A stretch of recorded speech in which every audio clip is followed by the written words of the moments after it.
And so this is how we transition in and out of multiple different animations, always ending up back at, say, this beginning state or whatever state we would like to. And we're going to be looking at how we use this to work with the interactive drill, and then also how we can use these transitions to create the actual animation between two fixed points. And so we can stop that and go ahead and just delete our cube animation. We'll open up our drill. And so what our drill has is a animation at this top level. And again, you'll notice that all the children are available underneath of it. And so we've animated the button itself, which is this item here. And we've also animated the on-off control for the audio source that plays with the particular drill. And so we have two animations here. We have on and off. And so the on animation starts the drill. And we only have one keyframe, so we're really not doing any animation in this particular clip. It's really just storing the position of this particular on position on that button. If we look at the off, effectively both of these clips, these keyframes are identical. And again, they represent the off position, and then the audio is off. So if we look at the animator for this, we begin, when we start the animation, the experience, in the off position. And then the transition, once it's touched, it's using a trigger, again, called drill. And so that'll release it into this on position.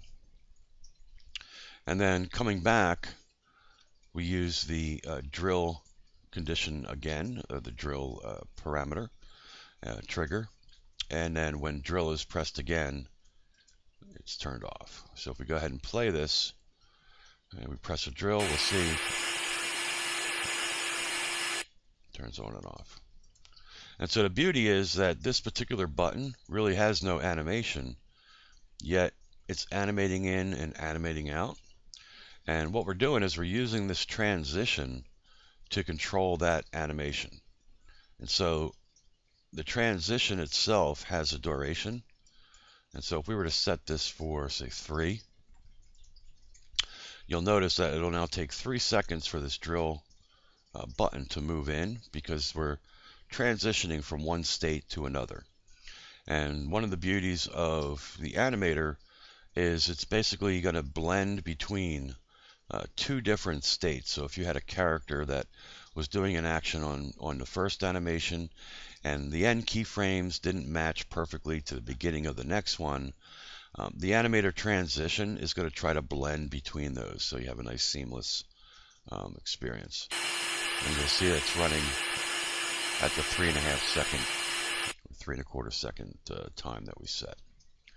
And so we're not really using these clips as animation clips. We're using them to store a position, and then using the transition itself to do the animation for us.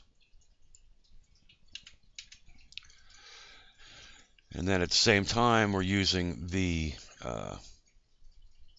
audio clip capability, that we can add the audio into our animation so that each state has either on or off. And that way we can control the audio, the animation here, and then also trigger this drill animation, and we'll take a look at that right now. And so this drill head is effectively just a separate item, and we've created a animation for that that rotates that 360. And if you look at our button itself, the button has our box collider. And we'll take a look at that. We have the box collider over that piece of geometry. It's set for trigger. And then we have our event trigger. And just like we did with the box, we've selected the drill head. And we're using a trigger called drill, which matches our trigger called drill. And then on the main animation, we're using the same name, drill. to send that particular piece in, and it also controls the audio.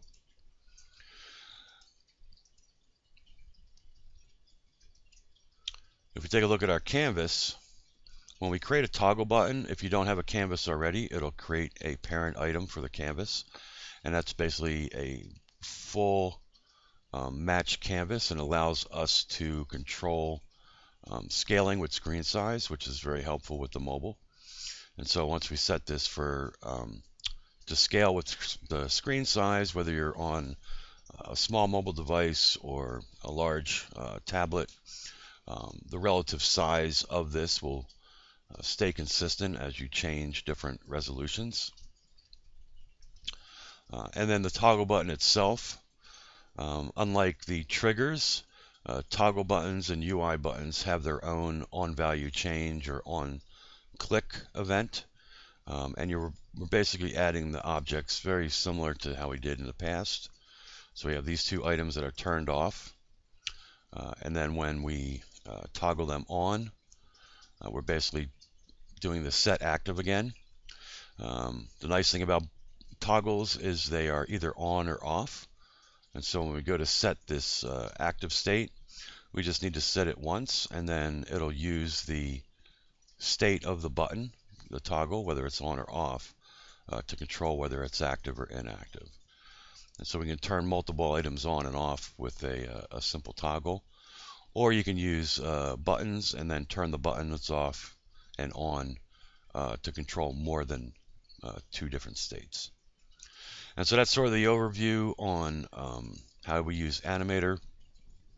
Very powerful to control multiple animations through different interactive events.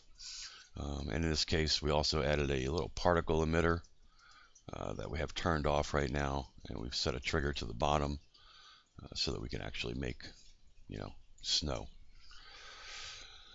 So neat stuff. There's basically endless capabilities for how we can create interactivity. We can work with text, colors, lights, surfaces, change materials, just about anything you could imagine. You can create interactive controls for, so the end user has the ability to interact with the experiences and get more out of them. And so that's it. We'll see you in the next video. Thank you.